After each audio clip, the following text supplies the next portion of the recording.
todos, espero que estejam todos entusiasmados por ouvir falar de bicharada, como eu sou Alexandre. Eu chamo-me Luís Seria, sou biólogo e trabalho no Museu de História Natural do Porto e no Museu de História Natural de Lisboa. E gosto muito de falar do que faço, porque considero que é uma das profissões mais fixes do mundo. Eu, basicamente, eu sou pago para viajar por vários países deste mundo fora, a descobrir espécies novas para a ciência, a descrevê-las, a estudá-las e a trabalhar para a sua preservação. E para além de trabalhar para a sua preservação no local, uma das coisas que eu gosto muito de fazer também é vir falar com vocês, com outros estudantes, com pessoas mais velhas, com idosos, sobre este trabalho, para que todos conheçamos qual é a riqueza do nosso planeta, não é? E o quão falta por descobrir. O título que eu dei a esta apresentação que vou fazer durante uns 15 minutinhos é A Descoberta de Novas Espécies para a Ciência, porque às vezes temos uma ideia que há muitas espécies, conhecemos já muitas, mas será que conhecemos assim tantas? Será que faltam muitas por descobrir ou já as sabemos todas? Faço-vos aqui esta pergunta. Quantas espécies vocês acham que nós já conhecemos atualmente, que existem no planeta inteiro, hoje? Não estou a falar daquelas que já se extinguiram, dos dinossauros, dos mamutos, estou a falar das que existem hoje. Quantas é que acham que há? E quantas é que acham que nos falta conhecer? E para simplificar isto, para não estarmos com números, o que é que vocês acham? Há mais espécies que já conhecemos do que aquelas que nos falta conhecer, ou ao contrário, nós conhecemos poucas e há muitas mais para descobrir? O que é que vocês acham? Há mais espécies para conhecer. Há mais espécies para Eu acho descrever? ao contrário. Achas que já se conhecem mais do que aquelas que faltam descrever? É isso? Não, acho que há mais para descobrir. Há mais para descobrir do que aquelas que nós conhecemos hoje. Okay. E essa ideia está certa. Eu vou-vos dar assim uns números muito gerais. Atualmente conhecemos cerca de 1,5 milhões de espécies. É muito. São muitas espécies, é muitos animais. A sua grande maioria, neste caso, até são invertebrados, são os chamados escaravelhos, as carochas, esses são os que nós conhecemos mais. Aqueles que mais visuais, que nós temos mais a ideia, os elefantes, as cobras grandes, os leões. Isso é uma coisa muito mais pequena da diversidade real do nosso planeta. Mas o que acontece é que há muito mais para descrever, mesmo muito mais. Há várias estimativas, nós os cientistas não conseguimos chegar a uma conclusão final de quantas faltam por escrever. Há equipas que fazem certos estudos e assumem que faltam descrever cerca de 2 milhões, ou seja, basicamente o dobro do que temos hoje. Há outras equipas que falam de 2 bilhões, muito, muito mais. Um número consensual, volta de 8 milhões por descrever. É muito bicho para descrever ainda, é muita coisa. E o que é que este um processo que os cientistas começaram a ciência moderna começou há mais de 200 anos, e nós continuamos todos os dias a trabalhar como os nossos colegas já há 200 anos faziam, com um bocadinho mais tecnologia. E continuamos, só que hoje temos um problema que eles não tinham. E o problema é as ameaças que a biodiversidade atualmente sofre. Como vocês já ouviram falar, o planeta hoje está com bastantes problemas, desde as famosas alterações climáticas que têm afetado, que afetam a biodiversidade, mas afetam também a nós, e que nós, à medida, todos os anos, vamos experimentando um bocadinho mais dos efeitos delas, mas isto para os animais e para as plantas tem um efeito brutal. Mas para além disso, a nossa população humana está a crescer desmesuradamente, estamos a crescer muito, muito, muito, e quanto mais crescemos, mais alimentos precisamos, mais terras precisamos para cultivar esses alimentos, para ter o gado, para ter recursos, ou seja, à medida que vamos fazendo isto, vamos entrando para locais que é a casa destas espécies. E ao fim de contas estamos a extingui-las por todos estes problemas. Perda de habitat, poluição, as alterações climáticas feitas por nós, tudo mais. Isto levou que, recentemente, há cerca de 2 semanas, as Nações Unidas, um painel das Nações Unidas para a Biodiversidade, viessem a alertar num relatório que esta perda de biodiversidade é assustadora e é um problema tão grande ou maior do que a própria alterações climáticas. Porque esta perda de biodiversidade pode nos acontecer o seguinte: muitas dos medicamentos, algumas tecnologias que nós vamos desenvolvendo, baseiam-se no mundo vivo. Ou seja, vocês talvez não saibam, mas muitos medicamentos que são feitos, por exemplo, contra o cancro, contra os ataques cardíacos, às vezes vêm de animais do fundo do mar ou de espécies de serpentes venenosas que que se vão descobrindo que têm compostos químicos que podem ser utilizados na medicina. Plantas, a mesma coisa. Ora, o que é que nós chegamos a um ponto em que faltam-nos muitas espécies por descrever, e quem sabe nessas espécies que nos faltam descrever está a cura para o cancro, está a cura para o Alzheimer, está um alimento revolucionário que vai alimentar a população mundial. Não sabemos, estamos a perder essa informação sem a sequer conhecer. Ou seja, hoje a taxa de espécies que se extinguem é superior àquelas que nós descobrimos. Já há muitas espécies que vão passar por este planeta, vão se extinguir por nossa culpa e nós nunca as conhecemos sequer. E isso faz com que o trabalho das pessoas como eu, os chamados taxonomistas, somos um grupo de biólogos que se dedica à descoberta de espécies e ao estudo destas, são os taxonomistas, seja cada vez mais fundamental, porque estamos numa corrida contra o tempo para descobrir esta biodiversidade que está a desaparecer à nossa frente. Então, vou-vos explicar um bocadinho como é que é todo este processo de descrição de espécies. Alguma vez imaginaram como é que isto funciona? Como é que o cientista vai ao campo, vê o animal, vê isto é novo para a ciência? Como é que esse processo fica finalizado para que vocês depois em casa, nos estudos, estejam a ver e olha, há esta espécie, há esta, aquela. Como é que é este processo todo de descrição formal de uma espécie? Também vou-vos contar. No meu trabalho, que eu trabalho no museu, que muitos de vocês já visitaram, que muitos estão em Lisboa, no Porto há outro, em Coimbra há outro. E às vezes vocês visitam e veem as galerias que lá têm com animais. Mas dentro desse museu há muitas outras coleções que são a partir daí que nós fazemos os estudos sobre estes animais. É a partir daí que nós os descrevemos. Mas isto é um processo que não começa no museu. O museu tem um papel fundamental, mas nós começamos sempre, geralmente, no campo.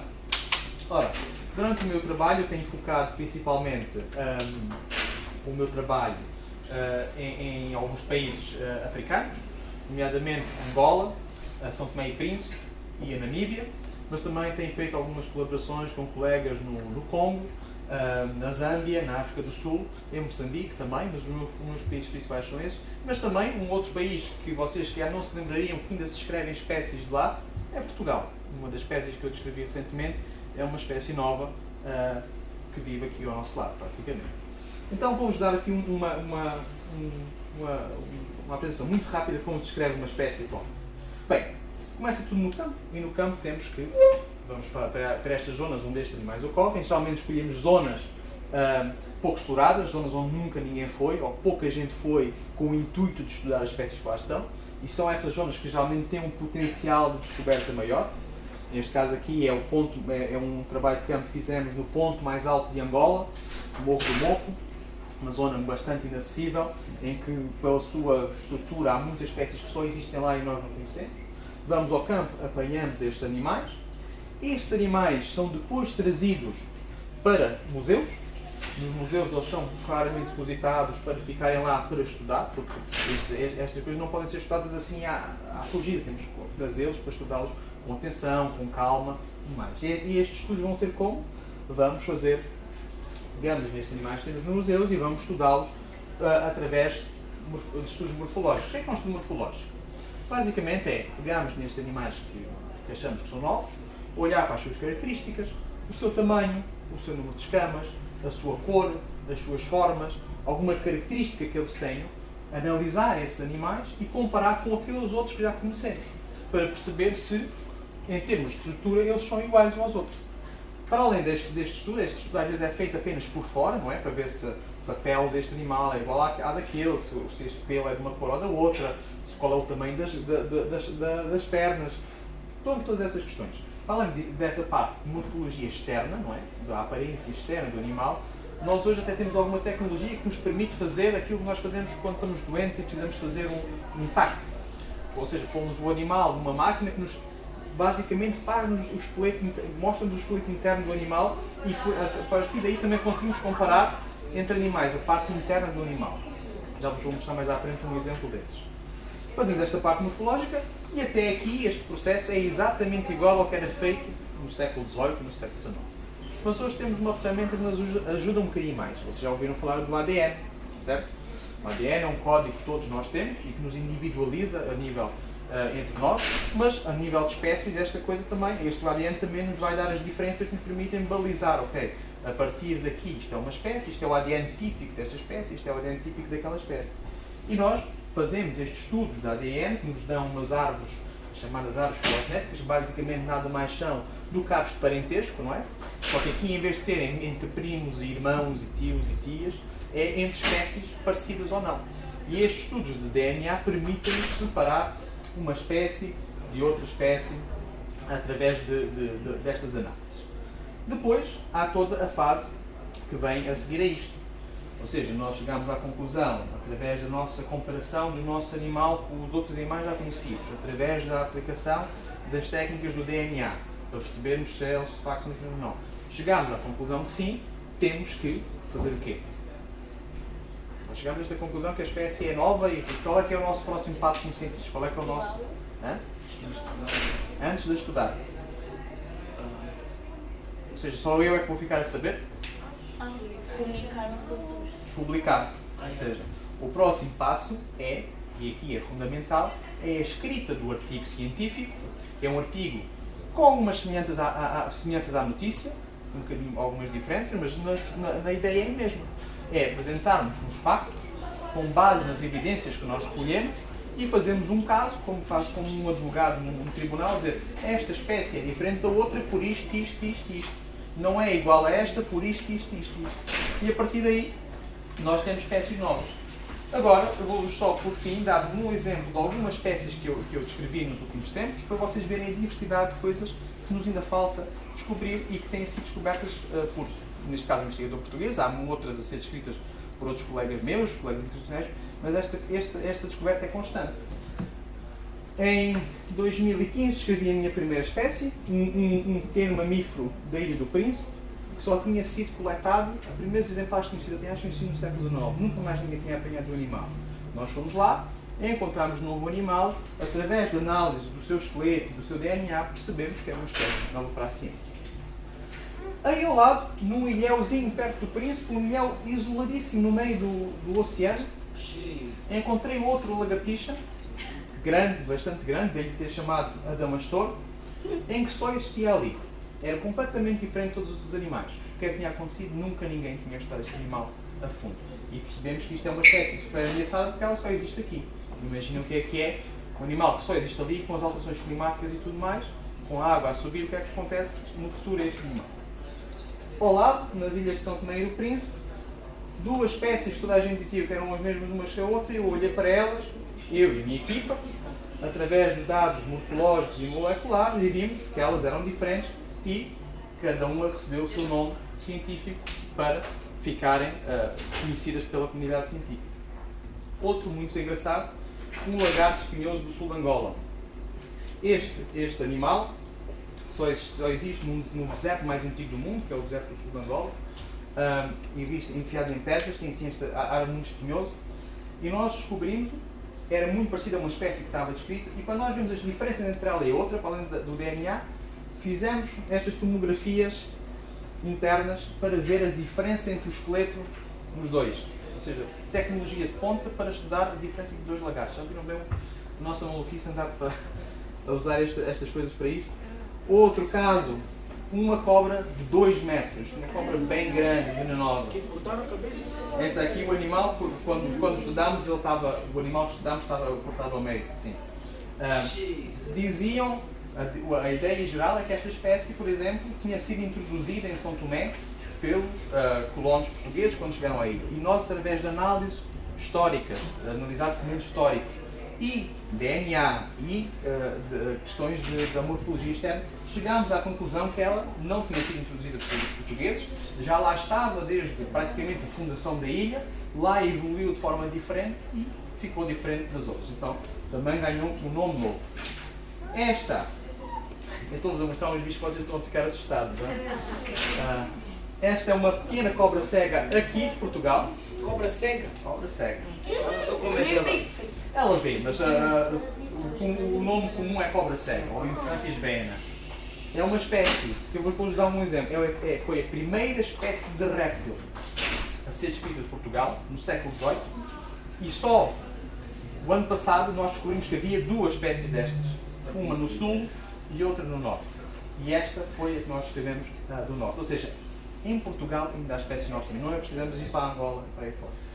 Outros exemplos, uma pequena lagartixa de São Tomé, também nova. Uma que teve muito impacto nos médias foi um sapo surdo, um sapo sem ouvidos, que nós quando o apanhámos vimos que o animal não tinha ouvidos e ficámos espantados o que é que se passava. E fomos outra vez fazer estas análises do seu esqueleto para ver se tinham ouvidos e não tinha nada, não era um mutante, era mesmo a questão óssea não tinha. Outra espéciezinha da Namíbia, muito pequenina, uma coisa deste tamanho. E, agora mais recente, uma espécie de lagartixa de Angola com uma cauda que vocês podem ver bem grande. As mais parecidas a estas só existiam do outro lado da África e nós descobrimos esta lá em Angola. Bem, estas têm sido as espécies que eu tenho descrito nos últimos tempos, com todas estas misturas de coisas, mas vocês estão a ver, isto é o trabalho de uma pessoa. Imaginem o que são outras. Se houvessem mais pessoas, imaginem que vocês todos se tornam biólogos, quantas espécies vamos descobrir ainda e o quanto precisamos deste tipo de trabalho. Só para vos dar uma ideia, estes são uns pequenos exemplos de coisas que estão para aí a vir, novas para a ciência, e tudo isto vai sair este ano e o próximo. Pronto, eu não vos vou massacrar mais com bichos, porque já vi que vocês ficam assustadores. Muito obrigado.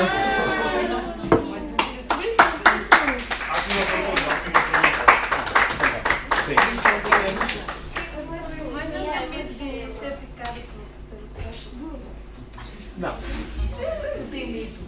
Ela pode ter veneno. É assim, quando nós estudamos estes animais, nós sabemos os seus comportamentos, nós estamos preparados para isso, não é?